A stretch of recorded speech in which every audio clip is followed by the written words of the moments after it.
I don't know why. I just like Pepsi Zero. It's my favorite.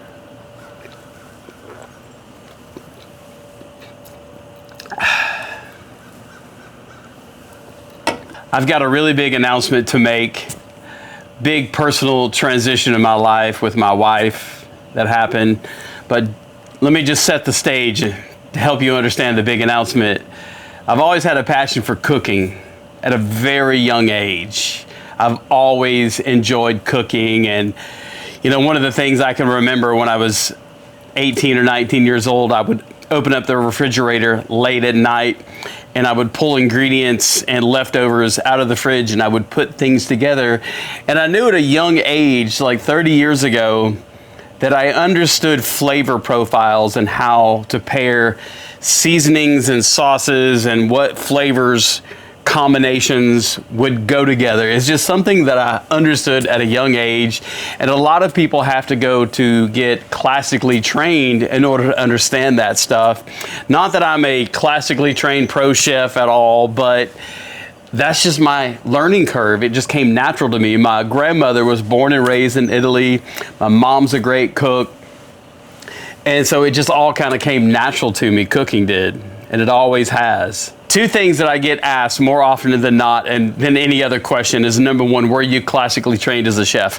No, I was not. However, I do understand flavors and profiles and sauces and combinations of how things go together, what will work, and the whys behind combinations. I did work in commercial kitchens for 25 years as a kitchen manager, as a cook, a prep cook, the head chef at my own catering company and another catering company as well. The second question that I get often asked the most is, what do you love to cook, or what's your favorite thing to cook? Well, that's a really hard question for me to answer. Let me answer it in three phases. Number one, I love Italian food. Obviously, it's in my heritage. I love to make Italian food. And number two, I would say I love barbecue, man. I've just gotten really good at it. Am I a pit master? No, but man, I've gotten really good at it. I've smoked well over 200 briskets and at least 1,000 pork butts because of catering, obviously. And thirdly, I love fusing flavor profiles from different continents around the world to put the flavors together. So it's hard to answer, what do I love to cook? Those are the three things that I do enjoy the most.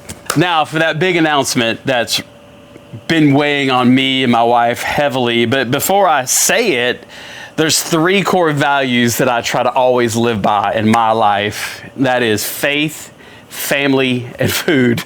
Yes, food is in there in my core values, but the first and foremost is my faith. And second is family, and third is food. I love food, and I like to say they're really not in order, but they all mix together. And for me, I feel like I got those out of balance in an unhealthy way. So in September of 2022, a lot of people don't know that follow me here on social media is my wife and I. We launched a church, and we were pastors of a church from starting in September of 2022. And unfortunately, it really didn't work out the way that we had hoped and prayed for. And so just a few days ago, we decided to, which was very hard, to close the church down. There's a lot of emotion for myself and my wife concerning that choice and the decision of why we chose to do that. There's a lot of factors that went into it. It wasn't about, let's say, a number, but it was more about our mental health and our physical well-being and our spiritual well-being. So we made the choice to close down Juniper Church, and that was the name of our church, Juniper Church. And so we are no longer the pastors of that church. So in saying that, that season has just ended. And there's this phrase that I often say from a country singer, Tracy Lawrence. He said, the only thing that stays the same is that everything is always changing. And change is hard a lot of times. It's been hard on me. It's been hard on my wife. It's been hard on our family. But change is good, and change is what we need sometimes. And that's just what happened here, is change. But one of the things that has not changed is my wife and I's love for helping people, hurting people, the less fortunate. And in 2017, I was working that day. I'd been there for 14 hours, And we had just served 150 people at a wedding. We had just finished serving 150 people, and it was a wedding event. And my wife told me to go. You and Kaylin, my youngest daughter, who was 10 at the time, y'all leave, go home. She came with us a lot of times at the event center. And I remember saying, okay, honey, I'm going to go home. I'll take Kaylin. And I walked by what we call a hot box. It's a big warming cabinet where we keep the food warm before it goes on the buffet. And I walked by it and I noticed, man, there was a lot of food left. So I just had this bright idea of, I looked at my daughter, I'm like, you want to go downtown? She's like, sure. So I was driving my oldest daughter's old Corolla at that time. However, we loaded it up with a bunch of leftover food, and we got a table, some napkins, some plates. We loaded it in the trunk of the car, and we went downtown where the homeless congregate. And out of the trunk of that car, my daughter and I, we fed 70 homeless people a full, delicious, amazing, fresh cooked meal. I forgot forks, by the way, so they had to eat with their hands. But hey, man, it was a great meal. And out of that is what birthed Juniper Worldwide, which is our nonprofit. And I love that nonprofit. I love the work that we do here in our city. And we even support an autism work that we've been a part of some events in the Philippines. It's Autism Family Support Group in the Philippines, where they don't get the care that they need in the Philippines that they would get here. So there's a young gal that I've known for over 20 years. She runs that organization. We've been there with her to do a couple events, and we support that. And then we love missions. And recently, my wife and I went to Costa Rica, got to know some great leaders in the community of Upala, Costa Rica, up in the northern area of Costa Rica where it borders Nicaragua. And we got to be a part of some church services, giving away backpacks. And one thing that I did discover is there were some kids that came over from Nicaragua border to Costa Rica just to go to school and to be a part of the backpack giveaway. And what I discovered, those 7 kids in particular, man, they came across the border to be a part of this giveaway. And what I did not know is all 7 of those kids were orphans. And man, that just kind of hit home that, wow, I'm an American, I'm blessed, living a great life, honestly. And here these 7 kids come across the Nicaraguan, Costa Rican border just so that they can go to school Monday to Friday. And these school supplies were a big help and a caveat for them to be able to get educated.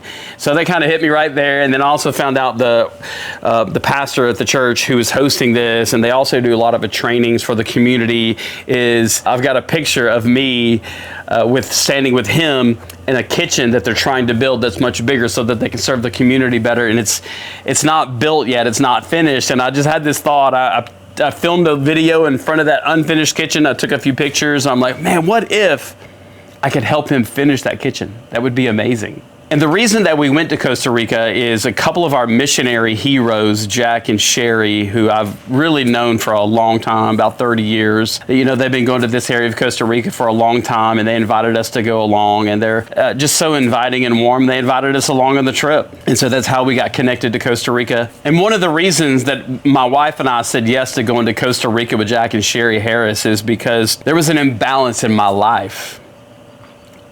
And here's how it all came about. I have a really good friend of mine. His name is David. He lives in Alabama. And we were talking just a couple of weeks ago, and he told me that he was watching one of my videos on his phone, and he called his wife over, said, hey, honey, here's Tim. He's got this new video. Let's watch it. And then he looks at the video, and he goes, dang, honey, Tim looks tired as crap. And so that just hit home. And there's been 5 other comments that close friends, family, and even comments on social media from people telling me, I look tired, I look exhausted. So that is the reason that I made a big choice in my life, a big part of it, that I just can't do it all. And I feel like I've been doing some of you guys who watch me a little bit of a disservice by being tired, trying to do too many things, being a pastor, being a dad, being a granddad. I'm a granddad to 2 amazing kids that I felt like I've robbed them time of being able to be a granddad to them. So in saying all of that, man, I am really focused on food, faith, and family. And we're going to do that through my business. I have a small business. It's called Family Table Catering, and that's how I run everything through here, as well as our nonprofit, where we're going to focus on two main things: outreach and missions. And I want to be focused 100% on my family, my faith, and the food content that I bring to you guys. I want to create high quality content for you without compromising my well-being, because you deserve better out of me. Many of you don't know that I have a blog website, and on that blog website is where I post all of my recipes. There's at least 150 or more recipes. I don't know how many we have now, but it's cookitwithtim.com. And I would like to ask you to subscribe to my weekly newsletter and also subscribe to my blog, because I'll go in great detail about recipes, some of the grills and smokers and cooking utensils that I have, some of my personal experiences, some of my travel experiences. So if you would, go to that website and subscribe, because what I aim to do on my next blog is I want to answer a lot of your questions. And if you would, take a few minutes and drop me some questions in the comment section of this video. You know, maybe ask me more questions, because I like to answer questions so that it helps me get to know you and to know my audience better. And a couple other things you may not know about is I have my own sweet and savory barbecue sauce. It is called Clower's Kitchen Barbecue Sauce, because that was the best name I could come up with at the time. And I also have a cookbook. It's called Family Table Favorites, and it's named after my company called Family Table. And you know, one of my favorite things that I love about that name, it comes from scripture in the book of Acts. As you can see on my tattoo here, it's the book of Acts. And maybe you're not spiritually driven in your life, but hey, maybe I could be a spiritual inspiration in your life. So that really concludes the big announcement that I feel like I was doing you a disservice, and I wanted to own up to it here publicly and to let you know that I'm going to be really focused on faith, food, and family. And you're that food part, to make sure that I maintain good physical health and maintain good mental health. Thanks for watching. Don't forget to subscribe, as always, if this is your first time watching me here on YouTube. Make a comment, like I said, give me a question so that I can answer your question, and be sure to like this video. Thanks for watching.